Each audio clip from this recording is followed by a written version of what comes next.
Genesis chapter 3. Now the serpent was more crafty than any of the wild animals the Lord God had made. He said to the woman, "Did God really say, 'You must not eat from any tree in the garden'?" The woman said to the serpent, "We may eat fruit from the trees in the garden, but God did say, 'You must not eat fruit from the tree that is in the middle of the garden, and you must not touch it, or you will die.'"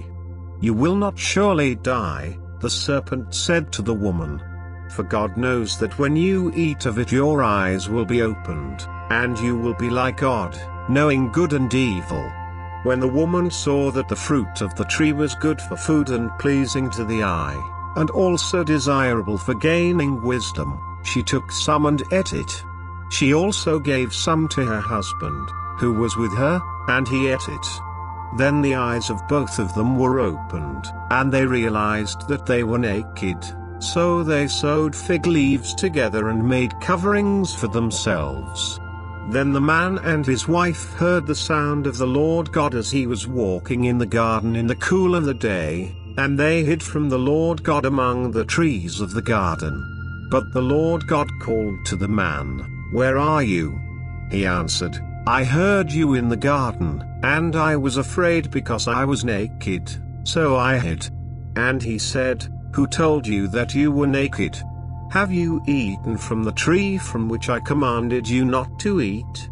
The man said, "The woman you put here with me, she gave me some fruit from the tree, and I ate it." Then the Lord God said to the woman, "What is this you have done?" The woman said, "The serpent deceived me, and I ate." So the Lord God said to the serpent, "Because you have done this, cursed are you above all the livestock and all the wild animals. You will crawl on your belly and you will eat dust all the days of your life. And I will put enmity between you and the woman, and between your offspring and hers. He will crush your head, and you will strike his heel."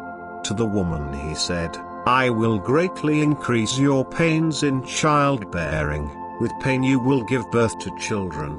Your desire will be for your husband, and he will rule over you." To Adam he said, "Because you listened to your wife and ate from the tree about which I commanded you, 'You must not eat of it,' cursed is the ground because of you, through painful toil you will eat of it all the days of your life. It will produce thorns and thistles for you, and you will eat the plants of the field. By the sweat of your brow you will eat your food until you return to the ground, since from it you were taken, for dust you are and to dust you will return." Adam, or the man, named his wife Eve. Eve probably means living, because she would become the mother of all the living.